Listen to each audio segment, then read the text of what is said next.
Bienvenidos a Tonos Grises. Estás escuchando el capítulo número 5, titulado Últimos Días.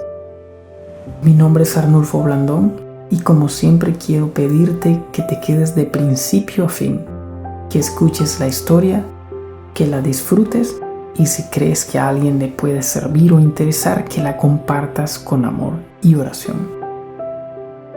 La vida transcurre a veces y parece que con respecto a los últimos días de nuestra vida en esta tierra, el tiempo avanza lento y de pronto tenemos las sensaciones de eternidad. Puede ser porque Dios puso eternidad en el corazón de los hombres, así dice la Biblia. Por lo tanto, los días finales de nuestro ser parecen estar muy lejos a veces. A pesar de todo esto, el tiempo avanza. La niñez y la juventud empiezan a ser recuerdos no tan cercanos para algunos. Y entonces percibes la facilidad con que la gente que una vez conociste van partiendo de este mundo uno a uno sin poderlo evitar. Pero ¿qué tal cuando eres aún un pequeño? Me parece que la percepción de un niño con respecto a la muerte es casi nula o muy irrelevante. Pero eso es mi punto de vista. De todas formas, es fácil poder observar cuáles son las preocupaciones de la niñez o de un niño, sus juguetes, divertirse, hacer amigos, ser feliz, pedir cuanto pueda a sus padres, conocer lugares, tener acceso a dispositivos digitales que lamentablemente son los juegos infantiles actuales. Pero bueno, Miguel era un niño de más o menos 10 años. Había escuchado hablar de Jesús desde sus primeros añitos. Es ahí donde los cristianos hemos fallado, vendiendo al público una religión en la que los niños, adolescentes y jóvenes tienen una hora de entrada y el evangelio es exclusivo y a puertas abiertas para adultos serios y entrados en madurez. Olvidamos que Jesús dijo: «Dejad a los niños venir a mí y no se los impidáis», y que ya mucho antes se había escrito: «Instruye al niño en su camino, y cuando fuere viejo, no se apartará de él». Aunque Miguel conocía lo que era una Biblia, conocía lo que significaba ir a una iglesia, pues asistía regularmente a una, cada semana y en especial cada sábado. No entendía en su tierna edad que al comprender ya por sus cortos años que Jesús le amaba, debía estar muy interesado en seguir la dirección que Dios quería para su vida. Un día recibí una llamada. Era el pastor de esta iglesia, que me hablaba para decirme lo siguiente: «Quiero informarle que he invitado a un pastor amigo a llevar una campaña allá en la iglesia. Haga todas las coordinaciones para que esto se lleve a cabo». Yo recuerdo entonces sugerirle que en lugar de hacerla acá en la iglesia, la hiciésemos en un grupo que se estaba levantando cerca de la zona. Y el pastor accedió muy cordialmente. Preparamos todo para la atención del que llevaría la campaña y quedamos a la espera. Días después, y llegado el momento de iniciar las conferencias, llegó el pastor que estaría a cargo. Al terminar los sermones de cada noche, en ocasiones el pastor solía pasar por la casa y conversábamos cómo había salido todo. Y fue en una de esas conversaciones cuando recordé que en un hogar había jóvenes que no se habían bautizado, pero que habían crecido conociendo los conceptos de la Biblia. Uno de esos hijos de esa familia era el niñito Miguel. Pedí al pastor que por favor conversara con los muchachos mayores, lo que me confirma al recordar la historia que yo mismo en aquel entonces tenía la idea de la religión a la que primero deben llegar los de mayor edad. Así que en mi petición obvié por completo al pequeño Miguel. El pastor entonces al día siguiente emprendió la misión.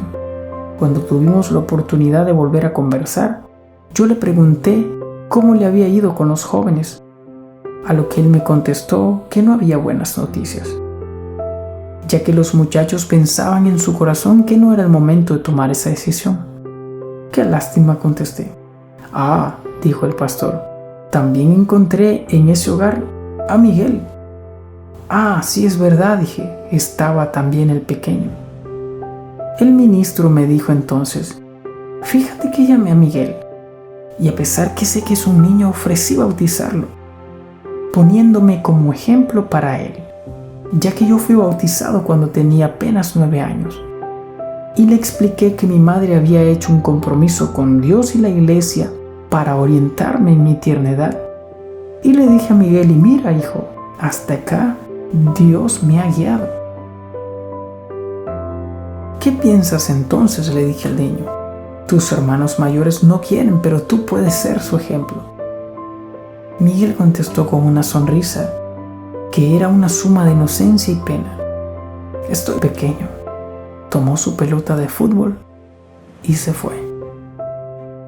Me pregunto a veces al recordar esta historia si el pastor hubiese razonado más con Miguel. ¿Qué hubiese dicho? ¿Qué quería decir con que estaba muy pequeño? ¿Acaso Miguel a sus 10 añitos ya razonaba que el tiempo debía avanzar más para tomar esa decisión tan seria? Nunca lo sabré con certeza. Pero creo que así fue. Creo que el niño pensaba que tenía todo el tiempo del mundo, que podía pensar mejor esa decisión tan seria que solo la toman los adultos. Pero sin embargo, para Miguel ya no quedaba mucho tiempo en este mundo. Miguel ahora duerme y no despertará más hasta que llegue el fin de este mundo. Solo pasó poco tiempo después de aquella curiosa conversación entre un pastor y un niño de 10 años, cuando la tragedia llamó a la puerta de aquel hogar y con dolor se despidió aquel pequeño. Cuando escribo esto, imagino cómo hubiese sido la historia si el pastor hubiese bautizado al niño. Sé que solo puedo hacer suposiciones, que no siempre rondan la realidad, pero creo que la historia, aún con la tragedia, hubiese tenido un mejor sabor si el término cabe. Pero sin duda es una historia más de tono gris. No es una historia feliz.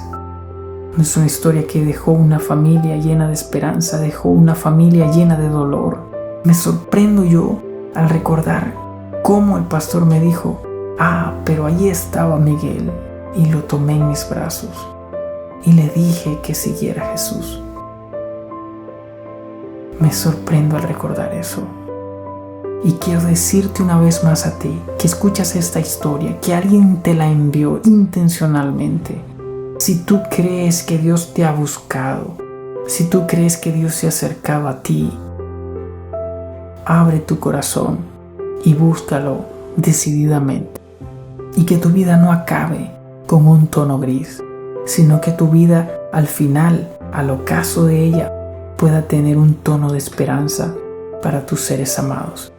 Que tú, el día que fuiste a descansar de esta tierra, dejaste la esperanza en el corazón de ellos que te volverán a ver, porque te amparaste en la promesa de aquel Dios poderoso que prometió que los muertos en Cristo resucitarían primero.